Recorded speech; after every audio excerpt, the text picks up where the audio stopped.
Hello students, आज हम करेंगे part 2 of transportation in animals, class 7th chapter 11। इसी का पार्ट 2 कर रहे हैं। पहले पार्ट में हमने किया था ट्रांसपोर्टेशन इन एनिमल्स और प्लांट्स किस प्रकार से होती है। आज हम करेंगे कि एक्सक्रीशन एनिमल्स में किस तरह से होती है।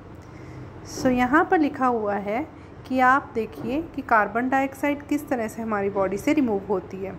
आपको पता ही है लंग से होती है, और कौन सी प्रोसेस है, एक्सहेलेशन। जब आप रेस्पिरेशन करते हो तो कार्बन डाइऑक्साइड बाहर चले जाती है नाक के रास्ते से। इसी तरह अनडाइजेस्टेड फूड जो होता है that is remove during the egestion process. जब इजेस्टेड होता है तो आउट हो जाता है बॉडी से। इसी तरह से अनवांटेड मटेरियल्स हमारी बॉडी में नहीं रहते और वो निकलते रहते हैं। When our body performs their functions, जब भी कोई काम करता है तो वेस्ट प्रोडक्ट्स तो बनेंगे ही, रिलीज़ होंगे ही, और वेस्ट प्रोडक्ट्स जो हैं वो टॉक्सिक होते हैं नेचर में। टॉक्सिक होने के कारण उनको बॉडी में से रिमूव करना बहुत ज़रूरी हो जाता है। और इसी प्रोसेस को, जिसमें हम कहेंगे कि removal of body waste produced in the cell in the living organism, उसे हम क्या बोलेंगे, एक्सक्रीशन। यहाँ पर लिखा हुआ है the process of removal of waste produced in the cells of the living organism is called excretion। और जो पार्ट्स इन्वॉल्व हैं बॉडी के एक्सक्रीशन प्रोसेस में, जो रिमूवल में हेल्प कर रहे हैं, उन ऑर्गन्स को और उन पार्ट्स को वो फॉर्म करते हैं एक्सक्रीटरी सिस्टम। तो हमने यहाँ पर दो चीज़ें पढ़ी कि जो हमारे इस बॉडी है वो जब कोई काम करता है तो वो टॉक्सिक सब्सटेंसेस भी फॉर्म करेगा, और टॉक्सिक यानी कि पॉइजनस सब्सटेंसेस हमारी बॉडी से रिमूवल डिमांड करती हैं, यानी कि हमारी बॉडी से उनका निकलना बहुत ज़रूरी है। और वो निकलेंगी कौन सी प्रोसेस से, एक्सक्रीशन से। और एक्सक्रीशन जो है वो कौन करेगा, एक्सक्रीटरी सिस्टम। जैसे ट्रांसपोर्ट सिस्टम हार्ट से था, डाइजेस्टिव सिस्टम में हमने स्टमक, इसोफेगस, इंटेस्टाइन्स, ये स्ट्रक्चर्स पढ़े थे। उसी तरह यहाँ पर है एक्सक्रीटरी सिस्टम। एक्सक्रीटरी सिस्टम किसका बना होता है, किडनीज़, क्योंकि सबसे इम्पॉर्टेंट जो मेन एक्सक्रीटरी ऑर्गन है वो है हमारे किडनीज़। और बॉडी में हमेशा दो किडनीज़ होती हैं। There are 2 pairs of kidney, left kidney और राइट किडनी। इसके अलावा और क्या है, चलिए देखते हैं डायग्राम में। तो नेक्स्ट पेज पे diagram is given. So here you can see 2 kidneys are present. So this and this, these 2 are the kidneys. These kidneys, they are here, urine will be formed. अब urine कहाँ से बनेगा, ये जो आप red colour का देख पा रहे हो, ये लाइन जो है this is actually the artery, renal artery, जो ब्लड हार्ट से लेके आएगी किडनीज़ में। अब ब्लड में ही तो सारा वेस्ट प्रोडक्ट है, वो फिर क्या होगा, पहुंच जाएगा किडनीज़ में। किडनीज़ में जाने के बाद वो फ़िल्टर आउट हो जाएगा। उसमें से जो हार्मफुल सब्सटेंसेस हैं, ये नाइट्रोजनस वेस्ट्स हैं, जो जैसे यूरिया, यूरिक एसिड, अमोनिया या कुछ सॉल्ट्स हैं, वो सारे यहाँ पे फ़िल्टर आउट हो जाएंगे किडनी में। और वो कहाँ पे चले जाएंगे फिर, दोनों किडनी से थ्रू द यूरेटर्स। ये जो आप लॉन्ग पाइप्स देख पा रहे हो उनको यूरेटर्स बोलते हैं। यहाँ से पहुँच जाएंगे यूरिनरी ब्लैडर में। तो यूरिनरी ब्लैडर क्या चीज़ है, जहाँ पर काफ़ी देर के लिए हम अपना यूरिन स्टोर करके रखते हैं। हमारी बॉडी में जब भी यूरिन बनता रहता है, सारी प्रोसेस होती रहती है, और वो स्टोर कहाँ पे होता है, इन द यूरिनरी ब्लैडर। और जब ये पूरा फिल हो जाता है then we have urge to pass it through the urethra. तो हमारे पास तब अर्ज हो जाती है और हम वॉशरूम में जाके इसको पास आउट कर देते हैं। So kidneys, ureters, bladders and urethra, ये तीनों स्ट्रक्चर्स हैं, kidney, ureter, urinary bladder and urethra. तो ये सारे स्ट्रक्चर्स क्या फॉर्म कर रहे हैं, ये फॉर्म करते हैं हमारा excretory system. So this forms the excretory system. Adult human की बात करें तो अडल्ट ह्यूमन बींग्स जो होते हैं normally passes about 1 to 1.8 litre of urine in 24 hours. यानी कि 24 आवर्स मीन्स एक दिन में 1 से लेके 1.8 लीटर यूरिन पास आउट करते हैं। यूरिन जो होता है उसमें क्या कंसिस्टेंसी है उसकी, 95% वाटर है, 2.5% यूरिया है, और 2.5% ही अदर वेस्ट प्रोडक्ट्स हैं। तो ये यूरिया की कॉम्पोजिशन है। इसके अलावा आपने नोट किया होगा कि आपको पसीना भी आता है गर्मियों में। तो पसीने में क्या होता है? It contains the water and salts. अब यहाँ पर बूझो बहुत हैरान हो रहा है, ठीक है। उसने क्या देखा है? उसने कई बार वाइट पैचेस देखे हैं अपने कपड़ों पे, स्पेशली अंडर आर्म्स में।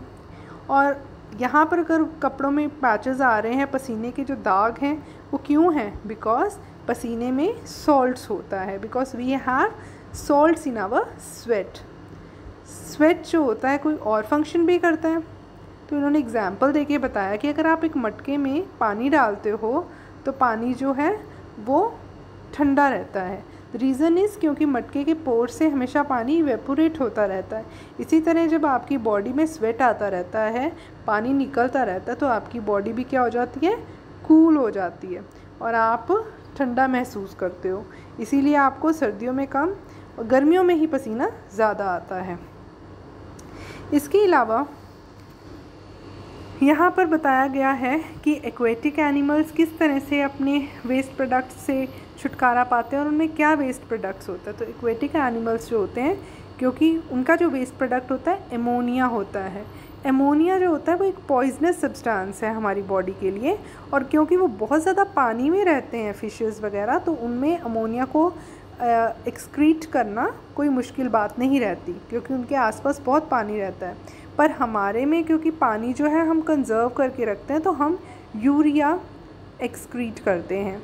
और बर्ड्स और रेप्टाइल्स, ये जो जानवर हैं, क्योंकि इनको पानी को कंज़र्व करके रखना पड़ता है, ये यूरिक एसिड यानी कि semi solid white coloured compound को एक्सक्रीट करते हैं। इसी तरह कुछ पर्सन्स में किडनी फेलियर हो जाता है। किडनी फेलियर इन्फेक्शन की वजह से भी हो सकता है, किसी इंजरी या एक्सीडेंट की वजह से हो सकता है। और किडनी फेलियर होने के बाद क्या होगा? वेस्ट निकल नहीं पाएंगे बॉडी से और एक्यूमुलेट होना शुरू हो जाएंगे, इकट्ठा होना शुरू हो जाएंगे बॉडी में।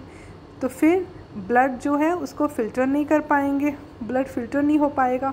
तो इसके लिए उन लोगों को अल्टरनेटिव मेथड सिलेक्ट करना पड़ता है, दैट इज़ आर्टिफिशियल किडनीज़ के थ्रू।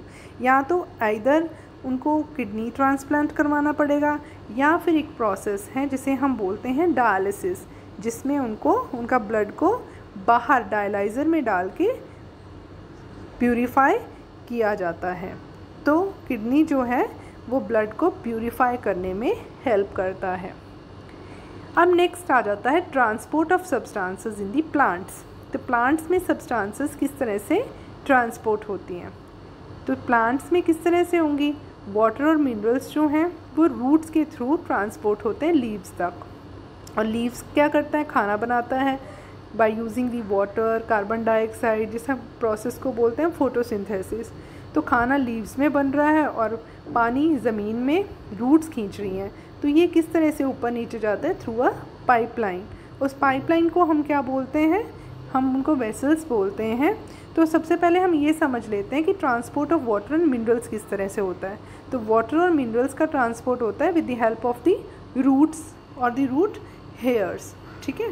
तो रूट्स जो होते हैं उनमें रूट हेयर्स प्रेजेंट होते हैं, ये देख पा रहे हैं आप, ये रूट हेयर है और ये सॉइल पार्टिकल्स के साथ अटैच्ड होता है। और इसका काम क्या होता है कि ये सरफेस एरिया जो है रूट का उसको इंक्रीज़ कर देता है, जिसकी वजह से पानी ज़्यादा एब्जॉर्ब हो जाता है और पौधे में पानी ज़्यादा अंदर जाता है। और फिर ये कहाँ चले जाता है? अंदर वाले सेल्स में चले जाएगा पानी। तो रूट हेयर्स जो हैं वो हेल्प करते हैं ट्रांसपोर्ट ऑफ वाटर या absorption of water and minerals जो सॉइल में पड़े होते हैं। अब वाटर मूव कैसे करता है रूट से लेके लीव्स तक? क्योंकि अंदर तो आ गया पौधे में, पर ऊपर की तरफ कैसे आएगा? तो यहाँ पर एक वस्कुलर टिश्यूज़ के बारे में पढ़ना ज़रूरी है कि सेल्स जो हैं they are the basic structural and functional unit, कि जहाँ पर लाइफ शुरू होती है वहाँ पर हम सेल्स बोलते हैं। तो सेल्स सबसे छोटे जीवन की इकाई है। तो जब ये सेल्स आपस में जुड़ते हैं तो ये टिश्यूज़ बनाते हैं। और पौधों में दो टिश्यूज़ ऐसे हैं जो ट्रांसपोर्ट में हेल्प करते हैं, एक है जाइलम और दूसरा है फ्लोएम।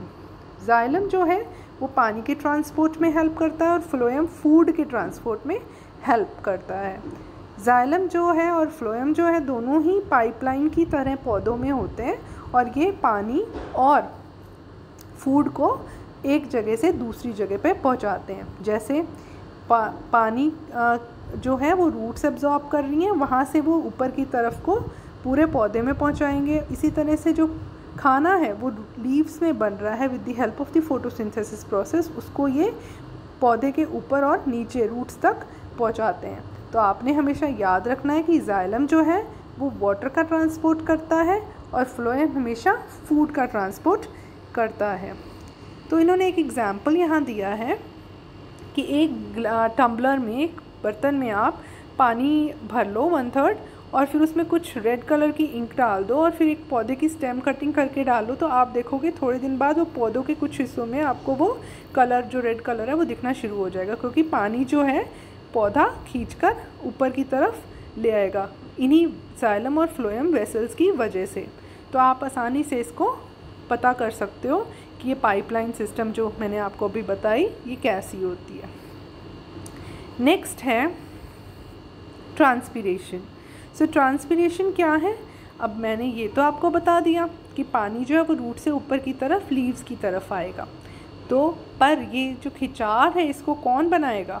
कभी आपने देखा होगा कि आप जब फ्रूटी पीते हो किसी डिब्बे में से स्ट्रॉ लगा के, तो आपको मुंह से खींचना पड़ता है, तभी फ्रूटी का जो जूस होता है वो ऊपर को उठता है। तो इसी तरह से पौधों में भी स्टोमेटास प्रेजेंट है, पर ओपनिंग तो है, पर वो जो सक्शन है वो कौन प्रोवाइड करेगा, वो खिंचाव कौन प्रोवाइड करेगा? तो वो हमारे पास एक प्रोसेस है जिसे हम बोलते हैं ट्रांसपीरेशन। तो इसका मतलब होता है पानी का पौधों में से भाप बन के ऊपर को उड़ना सूरज की गर्मी में। तो इससे क्या होगा, एक सक्शन प्रोवाइड होगा, खिंचाव पैदा होगा, जिससे पौधे में पानी जो है वो ऊपर की तरफ को खिंचता जाएगा और आसानी से रूट से पानी ऊपर की तरफ जाइलम के थ्रू सभी पौधों के हिस्सों में पहुंच जाएगा। तो ट्रांसपीरेशन से क्या होगा? ट्रांसपीरेशन से वाटर ट्रांसपोर्ट तो हो ही रहा है, साथ साथ ये पानी का मूवमेंट के कारण पौधा भी कूल रहेगा, उसका टेम्परेचर भी कूल हो जाएगा। So transpiration also cools the plant. So this is all about your chapter. Hope you have understood the chapter. Thank you. Have a nice day.